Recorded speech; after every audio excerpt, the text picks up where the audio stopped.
The trauma of rejection in relationships, signs and how to work through it.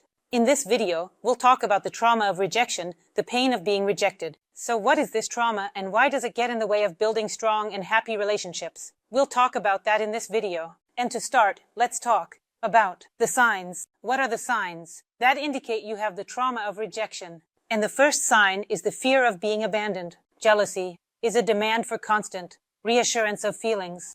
If you understand that you are constantly controlling your partner, if you are jealous, if you are afraid that your relationship, it feels like everything is about to collapse. For no apparent reason, like some bad moment is looming. Everything good always comes to an end. Right now, everything is fine in your relationship, but it feels like it could all come crashing down at any moment. This could indicate the trauma of rejection moving forward. Low self-esteem. You start to reach a point in your relationship where you try to please your partner, even at the expense of yourself. In other words, when your interests get pushed aside, as long as your partner is doing well. And, along with that, there's the fear of not meeting expectations. For example, the fear of not meeting your partner's expectations. What if he gets disappointed? What if I don't try hard enough, and he stops loving me and leaves me? This moment can also indicate trauma. Avoiding intimacy. Because of the fear of experiencing rejection, a person might avoid intimacy. And intimacy can be emotional closeness, or it can be physical intimacy. So, for example, a person doesn't open up their soul. They don't share about themselves. They don't let anyone in. Because, thinking that if you trust and open up, it could hurt again later. And a person can, well, as if not let anyone get close to him. He can try to build relationships, but they will seem somehow superficial. Otherwise, if the relationships go deeper, then it gets scary. Really scary to be rejected. Next, anxiety. This is a companion to those who experience this fear. Anxiety, it accompanies such relationships, and it can intensify. That is, everything was fine, anxiety arose, anxiety grows, and the expectation of something bad happens. That is, suddenly, something happens now. There is no partner nearby. Suddenly he already has something. Suddenly he already fell out of love with me, left me, abandoned me. Suddenly he has another. And this increase in anxiety indicates that a person who was once rejected, at some point, this person didn't receive enough love. They weren't understood the way they needed to be understood. Either the parents were, for example, emotionally cold, not letting the child get close to their soul, or they didn't support them in tough situations, or the parents worked a lot, and they were hardly ever around, so the child often found themselves alone with their thoughts. He felt like he was all alone. So, the person who received this injury, he will constantly doubt that he cannot be guilty. The fact that a partner in his life will stay for a long time, because at some point a person with this trauma must be rejected, he must be left, because nothing can last long. On a subconscious level, a person with this kind of trauma has this feeling of isolation, and that moment can also come into play. So, the partner is in a relationship, but they still feel lonely even in that relationship. They shut themselves off from a lot of people. For example, they stop communicating with certain friends, girlfriends, and narrow their social circle down to a minimum. For one simple reason, to avoid feeling pain. And in relationships, this person often feels lonely. He feels like he's isolated from everyone. If you realize that you have moments like this, it could indicate a certain trauma. And the pattern of self-sabotage. This can also happen when a person acts ahead of the curve, but the relationship will still collapse. And again, this is happening on an unconscious level, so they think, I'd better do this now, I'd better handle it myself. And quarrels and scandals begin to arise out of nowhere in order to destroy these relationships. Well, to avoid the pain later, I'd rather just destroy it now than deal with the hurt down the line. So, if you have recognized some signs in yourself, then you need to do something about it. Otherwise, it is very difficult to be in a relationship, and it is very difficult to build a relationship with a person when you are constantly expecting a moment of some kind of betrayal, a moment when you will be abandoned, a moment of destruction. And this anxiety really prevents you from creating anything beautiful in relationships because anxiety breeds intense jealousy and strong distrust. So, let's get into it. Now let's talk about the reasons. I've already started touching on this a bit. What causes a person to develop such trauma, and then we'll discuss how to get rid of that trauma. And the first reason is the emotional or physical absence of parents. So, a child might be with both parents, but still feel emotionally misunderstood and unaccepted. It's like the parents were distant. Maybe they kind of kept their distance from him. The child might have felt like an outsider in the family, like he just didn't belong. Parents might have just been wrapped up in their own world, cold and very demanding, while the child needed more emotions, more feelings, and that coldness could have caused that very trauma of rejection. This also includes parents who work a lot. That is, parents who worked a lot in order to provide for their child a good life, but since they worked a lot and were really tired, they were so busy, the child felt somewhat rejected, like they weren't needed. And this trauma could have been born here again. So, the child wasn't getting the attention they needed. Next, rejection of the child's uniqueness. When parents criticize a child's appearance, their hobbies, when they laugh at the child, mock something about them, talk about their character, interests, friends, or anything else. When parents, they mock them, meaning they want to change something about their child, but in that moment, they feel like strangers to them. The child starts to develop the thought in their head that they are somehow wrong. A child is born in the head, the thought that he is wrong. If only he were different, then his parents wouldn't make fun of him. If only he had different hobbies and a different appearance, and different friends, and different grades at school, then he would be right. And right now, he feels wrong, like he's just not good enough. And this very thought, which was born sometime in childhood, can linger throughout life. And what will such a child do when he grows up? When he grows up, he is focused on external acceptance. That is, he tries very hard to be good, to be accepted. And here, again, they might try to please their partner at the expense of their own needs, with everything directed outward, not inward. Such a person does not feel happy. He will try very hard and often will not receive anything in return in the relationship. They'll try hard, be afraid, but over time, the relationships will start to fall apart. All right, moving on. Rejection during adolescence can also give rise to this feeling of being rejected. This could relate to unrequited love during adolescence, or when a child is in their teenage years. For example, they might change a lot about their appearance and see how much their parents accept them. For example, a girl, light-haired, the girl with blue eyes used to wear a pink dress and a bow, and then suddenly she switched to all black and dyed her hair black. And this is some kind of personal protest from that girl, and she's watching to see if she'll be accepted as she is. If, for example, parents continue to accept and love unconditionally,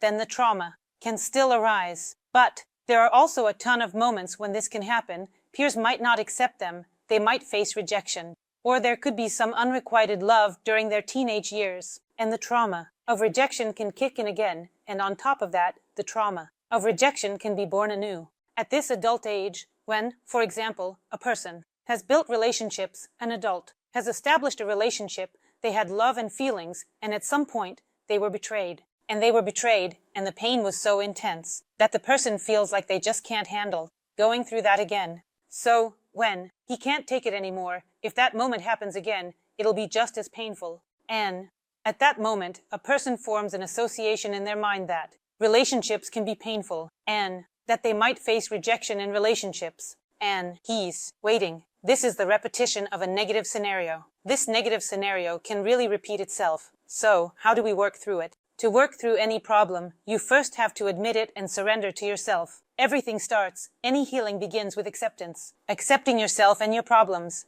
If you realize that your relationships aren't developing the way you'd like, and you notice certain patterns that keep showing up in your life. So, what I was talking about in this video is that if you realize something about yourself, then maybe this trauma is unconsciously holding you back from building happy relationships. For one simple reason, you're afraid that at some point, you'll be left, betrayed, that you won't be accepted and won't be accepted for who you really are. Often, you don't even know who you really are. In reality, it's because you often rely on external approval. So, if you recognize yourself in some of these moments, admit to yourself that there is a problem. The easiest way, of course, if you have discovered a problem, is to contact a psychologist about it. The psychologist will do his work, where he will find out where the problem begins and will help you cope with it. But if you don't want to take this to a psychologist, or if you have your own reasons for not wanting to see a specialist, then you'll need to take action on your own. Next, building self-esteem. Once you realize that you actually have a problem, you need to work on your self-esteem. There are a lot of videos. There are a lot of lessons on how to raise your self-esteem, how to work on your self-esteem. But, really, if your self-esteem remains at the same level, the relationship is harmonious, happy, you will not create a problem. You will not solve this. And here's a piece of advice for you. Start a journal of your achievements, meaning write down everything you accomplished throughout the day or week. We often, especially people who have been hurt by rejection, tend to undervalue all our achievements because we're so focused on the outside. They notice things outside of themselves, but often don't recognize or appreciate what's within, frequently undervaluing themselves. Not inwardly, but outwardly. That is, they notice something outside of themselves that they often do not notice, and they often devalue themselves. So, write down your achievements, write down what you have managed to do. What new things have you done? What have you achieved in some areas? Write it down and be amazed at how much you actually do, how much you're capable of. And this mechanism really works because the brain, which is used to devaluing itself, will continue to do so. It needs to be shown a different way. Train your brain to notice the good in yourself, to notice your achievements, your results, your successes. Notice your appearance, beautiful moments, some in yourself. Notice the wonderful traits of your character. Notice all the good, beautiful things that you do for other people, for your family, and so on. When you write down how great you are, so to speak, and then read it back, you'll be amazed at how incredible, unique, and amazing you truly are. And this will inspire and give that very confidence in yourself, meaning to generate more confidence. This is really important. When you keep telling yourself that you don't have happy relationships, that you don't deserve love, that you don't deserve happiness, that you don't deserve well-being, that you won't have strong relationships, and that all men are traitors, it works. Your brain is already tuned in. Just ride that wave. And even when a worthy man, a good man, a wonderful man comes into your relationship, your negative-focused brain will pick out negative things. It will still lead you to the fact that everything is actually not very good. So, it's like a violin is a musical instrument. Retune your brain to the positive, to the good. Learn to notice the good in yourself, the good in those around you. Retune your, say, instrument to a different tune. Next comes the practice of gratitude. And this is another thing that helps pull you out of negativity, out of fears, out of doubts, and out of anxiety. The practice of gratitude. Thank you. You need to do this through letters. Write it down. Give thanks today for what you lived in this day, for what you experienced. Thank this day for the people who were with you during it. Perhaps someone treated you to something. Someone said a kind word to you. Maybe someone helped you at work. Just like when a stranger smiles at you on the street and it lifts your mood, maybe. You got a raise today, or your kid surprised you with some new achievements. Thank for that. In fact, everything in life depends on what a person's thoughts are concentrated on. What does a person think about and what does he feel? If a person is set up for gratitude, for happiness, and he has such internal settings of happiness and gratitude, he will gradually transform his life into that happiness. But if you are set on being rejected, betrayed, it will definitely happen because unconsciously you will push the person next to you to do the same to you. And that's really how it works. That's the mechanism. So, if you want your instrument to play differently, you just need to retune it. And right now, I'm talking about your brain. Tune your brain to a positive mood. Write down gratitude. Day, partner, events, children, anyone, parents, relatives, but find reasons for gratitude. Today, there was some really delicious coffee, so thank this day for giving you that cup of tasty, aromatic, incredible coffee. And that's a beautiful moment in life. What you notice around you will shape your life. Next is the development of self-respect. Despite the possible disapproval of others, a person with a trauma of rejection who is focused on the outside finds it difficult to move inside into himself. It is difficult, even at first, to understand who is who, who is there inside, because he is was set up to be good, for example, for others, to try for his partner so that he feels good. But who's really in there? So, study yourself, listen to yourself, study what you like, what you don't like, what is acceptable to you, what is unacceptable to you. Even if something doesn't sit well with those around you, start listening to yourself. What brings you joy? What makes you feel open? What inspires you? And where you draw your strength from? When you start to understand your essence and really get to know yourself, you'll feel more whole, stronger, and happier, as if you're finally worthy of the things you once thought you didn't deserve. So, learn. Self-respect. Listen to yourself. Is this acceptable for me now or unacceptable? Am I doing this for myself or because I want to be good for others? This is a very important point. And again, this moment increases your self-esteem. Again, this moment allows you to build boundaries in relationships and further strengthening of emotional boundaries. This is what you need to do to live a better quality of life and gradually let go of that trauma. When you study yourself, understand yourself, catch moments. Am I doing this from what kind of state? To be good, to please others, or to do something good for yourself? To live my life happily. Ask yourself this question. Why am I doing this right now? Why am I acting this way right now? Right now, I'm feeling anxious. Why? Because they're going to leave me. Why did I decide that they would leave me? Build connections. Logical. Build an inner dialogue with yourself. Go ahead, speak. When you go into your own fears, that is, well, I go where I'm afraid, even mentally. Well, for example, if at some point a man betrays me, I really fear that. I have a really strong trigger that I will be rejected, a man will betray me, what will happen next? My life will end, I will die at that very second. This is the last man on this earth. What will happen by itself? I'll dissolve, disappear. I won't feel anything beautiful on this earth anymore. When you step into your fear, mentally, you'll realize that the fear isn't actually as scary as you paint it in your head. And that's something you need to do too. Set your boundaries, teach the people around you to respect them and respect your own boundaries as well. Accept for yourself what is acceptable and what is absolutely not acceptable for you. How one can and cannot treat you. And, again, setting personal boundaries will greatly increase your self-esteem and self-love.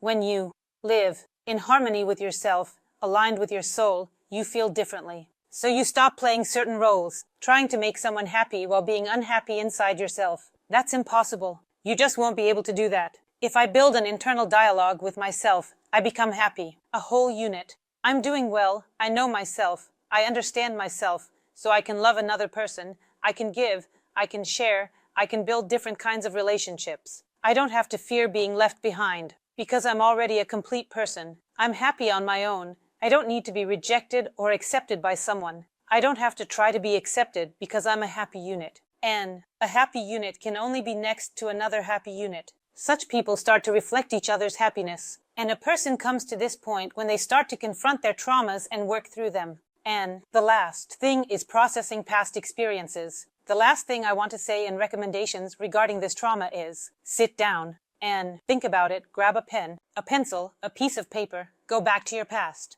Remember when it was the most difficult for you. At what point were you so rejected that you felt unworthy, bad? When did you feel unworthy of love, attention, understanding? Write down all your emotions. Maybe you're upset with someone in your family. Write down all your grievances, pour them out on paper, write while your hand writes. As long as your hand doesn't get tired, your handwriting can be any sweeping style. Write if your emotions are gushing out, splash them out on paper, and then forgive. Perhaps if your parents were the ones who caused the trauma, they may have shown love to you in a different way. They may have just not known how. They didn't know how to treat you and how to love you if this trauma was caused by the relationship. Forgive the person who brought you this trauma, perhaps. He also taught you with this trauma to love yourself, to learn to love yourself, in order to not live through stories. According to the same scenario in the future, when a relationship is built, then it's terribly scary. Scary that the relationship will fall apart. And then it's painful that the relationship broke up. This was me, Alisa Vardomska. I hope for your likes and subscriptions. Leave a comment about what you'd like to discuss in my new videos. Don't forget to hit the bell icon. And goodbye, everyone.